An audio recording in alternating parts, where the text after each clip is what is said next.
Okay, welcome back to the DomenickNatiShow on Intellectual Radio in Chicago and iHeartRadio. I have been telling you about our special guest, and the time has come. DeLisa Coleman is on the phone with us today. Lauren, how you doing? Oh my gosh, I am doing just fine and super excited to be on your show, Domenick. Thank you for having me. Yes, we're excited to have you, and I've been telling the listeners that today is going to be a little bit different because Lauren is one of my friends, and she's a very intelligent writer and author for Forbes and MSNBC, and I know that you are what's called a digital cultural trend analysis. Now, I don't quite know what that is, so I was wondering if you can explain what a digital cultural trend analysis is exactly. Absolutely, happy to. And just, kind of quick clarification. So it's actually a digicultural trend analyst. So essentially what I do is I look at the intersection of trends and sentiment within pop culture as it intersects with emerging tech behavior, and then analyze the impact of this on business and politics. So to kind of maybe clarify this a little bit more, emerging tech is anything that we might look at around artificial intelligence, blockchain, cryptocurrency, things like that. And of course, these things are all converging all day, every day, and businesses, policymakers, et cetera, want to just be able to understand us, better as people because, everything's really different now, Domenick, right? Back in the day, it was what we call top-down, where corporations, clergy, whatever, your mom told you what to think and what to do. And I think probably starting around 2008, although certainly before that, when we had things that, you kind of remember like Occupy Wall Street and these types of things, it started to be more of the bottom up. Yeah, so basically Forbes magazine depends on you to see like artificial intelligence and these digi-trends and like anything in technology. Oh, I love how you make me sound so super important to Forbes. Thank you. You are. It's a very honored position. I love interacting with Forbes. It really is, remarkable. I think in this day and era where things come and go so fast that, Forbes is still like the most respected kind of business brand worldwide, but it's always looking at what's going to be new and hot next, what people really think about potentially, planting technology into your brain, through chips and all that. But it can also be, more fun as well when you look at like different trends around, for example, why, Beyonce's Halloween costume, just mere mention of that can make the social media world go crazy.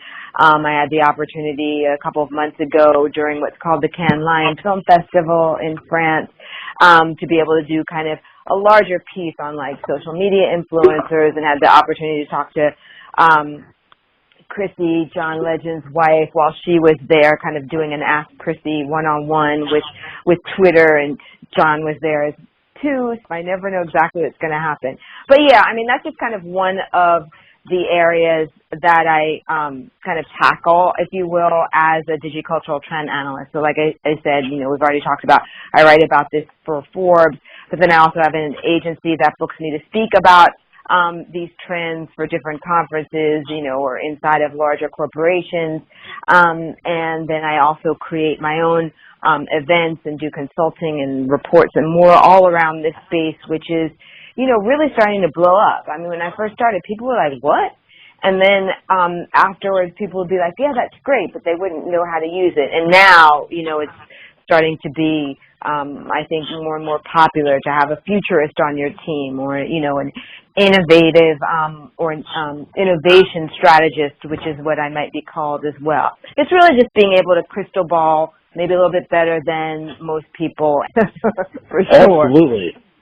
Now, how do you go from, obviously, there's people that are listening that are saying, like, oh, my gosh, I love technology. I love these trends. I'd like to start writing. It's not easy for people to write about this and then also get approved to be a contributor to Forbes or to write for Forbes, right? So, you earn something. So it's like, how do you how did you get there? By starting like from the start I to think finish. that's a really great question, Dominic, because I think a lot of times people just, act like once you're at a certain level, and I think for me, I mean, I'm a type A personality. I'm just like, I just don't, give up. I will just keep emailing you or keep whatever. If I know I have something to offer value, which that's the only way I play, yes, I'm going to keep after you until, I hear no, which is, maybe more often than I like, but not that often. But yeah, I think that a lot of times people try and just kind of push you off or whatever. It's easier, or maybe they want to see what you're made out of, whatever. And you know what? Once they encounter me, I think they're like, oh, okay, we've met our match here, because I will just let you know this is important to me, or this means something. I need you to really reconsider this, or I've supported you. I need support back, or whatever. And I suggest that to people as well. Don't just let people push you off, because I mean, who are these people anyway? Really, I think that if you have something of value, you should be heard and you should be respected. And if you aren't, make that person respect you. And I do it with a twist, because I come from, an industry that, let's face it, when you're trying to drop records and all that, you don't do what we consider ridiculous things like focus groups or take a year to study something and do reports. Either you know people or you don't. And I think that that's usually kind of what's missing from, the space today. Now, you and I met online, and we worked together on an article, one of your articles that came out yesterday. And the article you wrote for Forbes is called Inside Celebrity Tech Investor Trends. And this article is about just learning celebrities and how they operate and how they're investing in tech trends. And you were nice enough to use me as someone to consult in the article. And so can you tell people that may have not seen it exactly like what the article was about and the purpose and what you discovered? Sure. We're starting to see a shift toward maybe more celebrities starting to, early indicators show that they're looking at investing more about technology that intersects finance or money, right? What we call fintech, right? That's too short for financial technology, fintech. The fact that, celebs are not kind of being held to, and the VC funds that they start to, not really being, I won't say held to, or maybe a better word is being mindful of, investing in underrepresented, founders, whether it be, yes, women to a certain extent, but, all statistics show, all the chatter and narrative and all this, the drive around diversity in tech, the biggest demographic to benefit from that has been Caucasian women. Anytime you see a cover or anything about, women in tech, it's typically a Caucasian woman. There's a Caucasian woman on the cover of Inc. magazine right now, is being, lauded about being a founder and stuff. I think that people who are investors, and I think celebrities would be considered, quote unquote, angel investors, right? Because they're not investing, say, $50 million or something like that.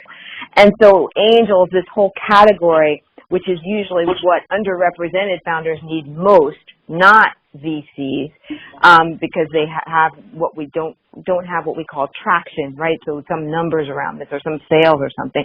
They're really at the very beginning, just barely off the back of a napkin. So, the whole angel kind of group, I think is going to be the next hot space to kind of be reminded that, what types of founders are you investing in? Because it's important to kind of, balance all that out, and not just from a morality point of view, but from a good old-fashioned business sense point of view, because the fastest growing demographic of entrepreneurs in this country, and you can, check me from the women's groups that are based in D.C. collecting this data, is African American women.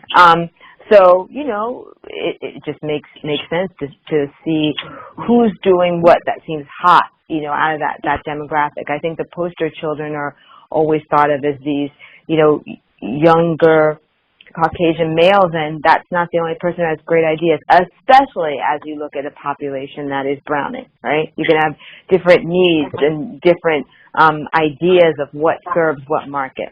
So that's pretty much, you know, the focus, but I mean, I think a lot of your quotes were really great to be able to take the reader inside of, like, kind of the psyche of the celebrity. And then I think a lot of this is just going to come up during an event that I'm co-producing with Sundance Film Festival in January, which I'm super excited about. We're calling it the Next Tech Lodge. We're going to have, you know, fireside chats and presentations and demo rooms, but also in between all that, fine dining, definitely going to have my DJ there, cocktails, really just excited about that. We're bringing together just a couple more sponsors and putting the, you know, finishing touches on that, and it's fun. Yeah, absolutely. And we're going to put the link on our social media. And I want to say, like, now, if there's people listening that want to start following you and, you know, continue to see everything that you're doing, where can fans best keep up with you? So if you are an Instagram user, and especially on stories, definitely check me out, especially because, too, Domenick, guess what? I just learned how to DJ, so look out. But yeah, you can find me at Ultra Lauren on Instagram. And if you are still an old-school Twitter user, which I usually like throw up, like, some news stuff on there, at least, you know, every morning, then you can find me on Twitter at Ultra_Lauren. And then if you're, you know, really just like a serious kind of business user and you're on LinkedIn, then it's just my full name, you know, Lauren DeLisa Coleman. Awesome. And there you have it. There it is. She is the best. And we're going to spread the article and your social media pages. And Lauren DeLisa Coleman, thank you so much for being on the show today. Oh my gosh, thank you for having me. It's you know, fun and exciting to be able to talk about this kind of stuff, and like I said, not like, you know, a chip in your brain or like maybe AI like destroying the world like Will Smith and iRobot and things like that. You know, it's good to keep a balance.